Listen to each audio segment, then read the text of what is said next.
if you looked at the effectiveness of like indoctrination in education and say it only works on 10% of kids, that's going to be very statistically significant in elections, every, 5 years, 10 years, 20 years. Doesn't have to be. People get this idea that like, sometimes I hear like, oh, Frank, so you tried to paint it like in every classroom, every teacher is, brainwashing their kids. No, it doesn't. It takes, one teacher doing a little bit each week, and it has this cumulative effect. Standardization in curriculum, I mean, can be a great thing in terms of if it's done right, but it can also, depending on who's controlling it, it can be a way to standardize a certain ideology. So some people have pointed to like, hey, good curriculums and good standards are the answer. I agree. If you follow that. But I also do, I believe like teachers, teacher freedom, like as long as, to pursue different topics with their students and ask questions, that's really important.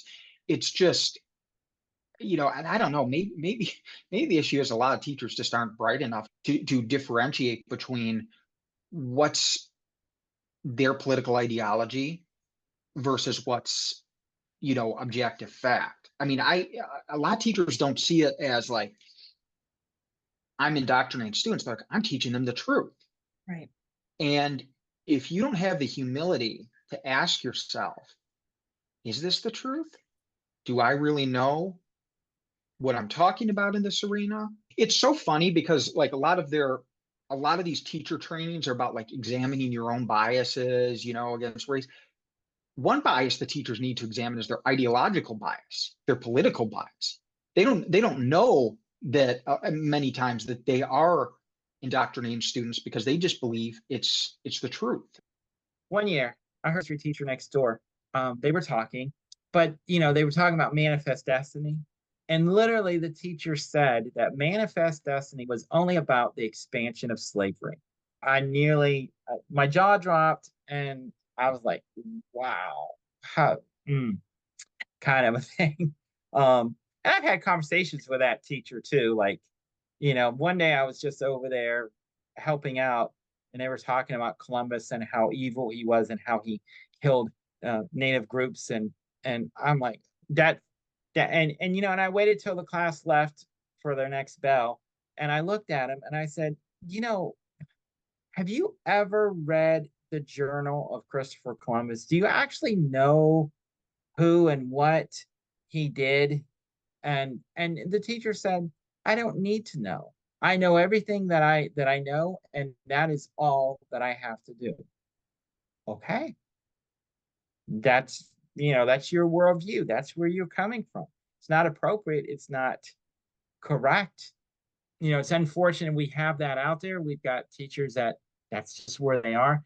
I mean, I'm just baffled to me, and I applaud the efforts of what's going on, of parents but it's appalling to me that we're not more serious at when teachers think that they have the audacity enough to dress up, drag, put out videos, and just be okay with it and think it's a great thing, and they brag about, we're going to do this to your children and so forth. I just think parents are so much in shock that this is going on that the anger would come later or something. But I'm convinced, and I take no joy in this, and it breaks my heart to even think that there are American citizens out here that is helping to promote an ideology that would actually destroy the United States as a representative republic. The fact that we use language saying that we are a democracy, we are not. We are a representative republic. That is very different from a democracy. When you look at the Marxists and the queering and so forth, what most people don't want to look at and know and have, and I do have evidence of it, that when you look at CRT, critical race theory, in its own agenda, benchmarking, okay, one of the on their platform, it's number 6 or 7, says the belief in intersectionality. Now that sounds like a cool word to learn so that you can sound like you can speak 15 syllable words kind of a thing. But what people don't understand is that intersectionality is exactly what we're looking at here with our children, the queering, the gender. It says that a person can actually, you can look at them, and as I'm looking at you, Julie, and I see a Caucasian woman, right? But intersectionality turns out says, but for you, you might see yourself as, and I'm being funny, but and serious at this, says that you can see yourself as actually a black cantaloupe, bisexual, pronoun they. And I'm supposed to now believe that, take that in consideration, accept it, tolerate it, when it's not even the reality. Now, when we tell this and we say this in schools for kids, and then we are told to lie to parents or don't tell them what's going on, that is not what I signed up for as an educator. I don't think that's right. I don't think um, education or building administrators should be forcing professional development down that clearly at this point actually goes against our First Amendment rights when it talks about conscience and freedom of religion, because that's what a lot of this stuff is now starting to do, is what we're crossing over. When you tell staff that they are not to tell parents that their son or daughter is struggling with their gender, that's a lie.